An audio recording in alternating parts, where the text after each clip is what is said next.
DT1 de volta para falar sobre uma necessidade de todos os seres humanos, o sono. Esta semana o assunto ganhou repercussão por conta de um estudo sobre a quantidade de sono de que cada pessoa precisa estar relacionada a alguns fatores genéticos. A tese ainda está sendo testada em animais. Só que a gente já se adiantou e convidou o neurocirurgião Guilherme Prado para falar mais sobre esse assunto. Seja muito bem-vindo. Boa tarde. Obrigada pela sua presença. Ótima tarde. Doutor, o que se sabe até o momento sobre o sono e a necessidade das pessoas?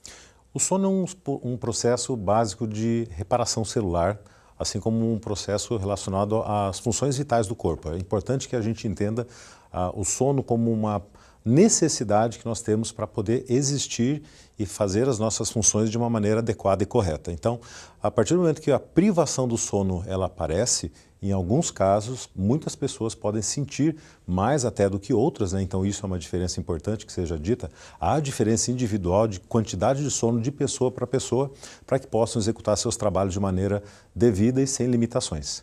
A gente estava falando agora há pouco que nem sempre você dormir uma noite inteira significa uma boa qualidade de sono. Por quê? Exato. Dentro do sono você tem várias etapas, fases pelas quais você passa e que precisa passar para que os processos de reparação celular ocorram. Dentro desse aspecto, a apneia, por exemplo, engasgos, emocional alterado, cabeça que não desliga, alimentos, exercícios. Então, existem uma série de situações que podem sim fazer com que haja prejuízo da manutenção da qualidade do sono, determinando prejuízos no dia seguinte. Alguns especialistas defendem a tese de que não basta você dormir ali a quantidade de horas que você necessita, mas você precisa dormir no máximo até as 10 horas da noite. Essa não é a realidade de todo mundo. Isso é fato ou fake, doutor? Não, isso é fake. Isso é individual, varia bastante de pessoa para pessoa. Inclusive, isso pode ser modificado, né? A gente vê isso, por exemplo, com os trabalhadores noturnos, né? Funcionários da saúde, funcionários da segurança pública, que acabam tendo de trabalhar à noite. Então, eles acabam invertendo essa disposição do dia pela noite. Ou seja, é uma hora que você precisa atuar e estar trabalhando. Em contrapartida, tem algumas pessoas que não têm essa capacidade. Então, é muito individual. A rotina, então, é individual, mas é necessária?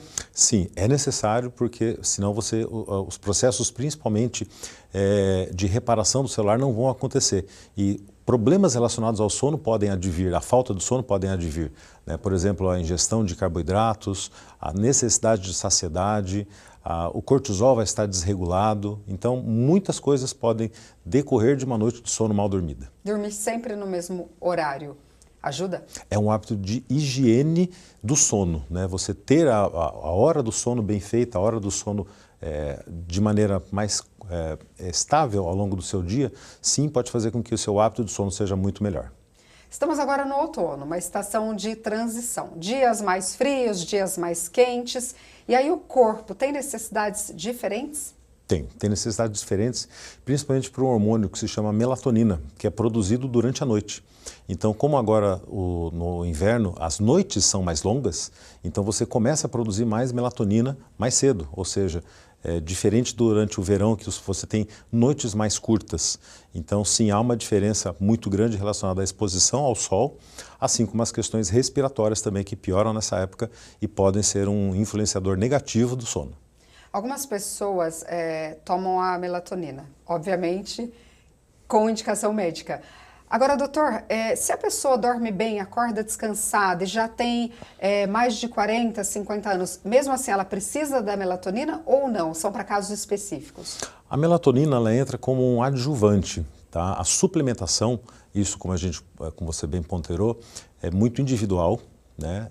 E tem muitos outros fatores associados. Então não adianta nada, por exemplo, você tentar atribuir uma qualidade boa de sono ingerindo melatonina, mas você tendo um emocional alterado, mudando um hábito alimentar para ingestões alimentares copiosas durante a noite, não praticando atividades físicas. Então tem outros fatores. Ela pode ser um adjuvante, mas a ingestão não vai ter todo esse poder como é preconizado aí por alguns. Apesar de ser natural, né? Precisa de orientação médica. Sempre precisa de orientação médica e atentar-se para as outras variáveis prejudiciais à qualidade do sono. O senhor falou sobre atividade física. Ajuda E aquele chazinho à noite também ou não? Sim, chás, valeriana, camomila, ajudam bastante a essa qualidade do sono como um indutor do sono, uma primeira fase. Agora é importante lembrar que alguns chás podem ter alto teor de cafeína e isso pode fazer um efeito contrário, então saber qual chá tomar é importante. E obviamente evitar atividade física extremamente intensa, a gente costuma dizer fim da tarde, começo da noite. Para algumas pessoas dá certo, para outras pode não dar. Via de regra, sobrecarregar o corpo com atividade física antes de dormir não é o ideal. Com a sua experiência em consultório, a apneia e o ronco são os principais vilões do sono? Hoje, apneia, ronco e emocional no paciente jovem seguramente são os piores vilões do sono bom. Agora, doutor, quando procurar um especialista? Porque às vezes a pessoa se sente cansada, mas ela acaba não associando a uma noite mal dormida. Pensa que é a rotina do dia a dia. Em que momento procurar um especialista caso ela não tenha sintomas visíveis como o ronco, por exemplo? Sim.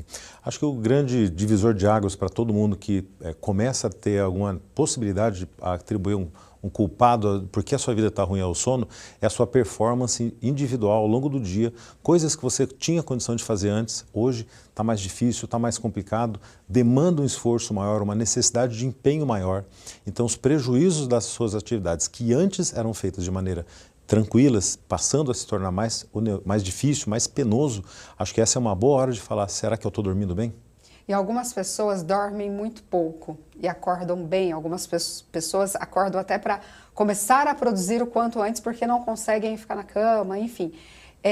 Existem pessoas que precisam aí, sei lá, de 5 horas de sono, por exemplo, ou não? Existem, eu sou uma dessas, que durmo pouco e acordo bem, mas isso é uma variante individual. O que é para mim pode não ser para os demais, na verdade a regra é de que não seja.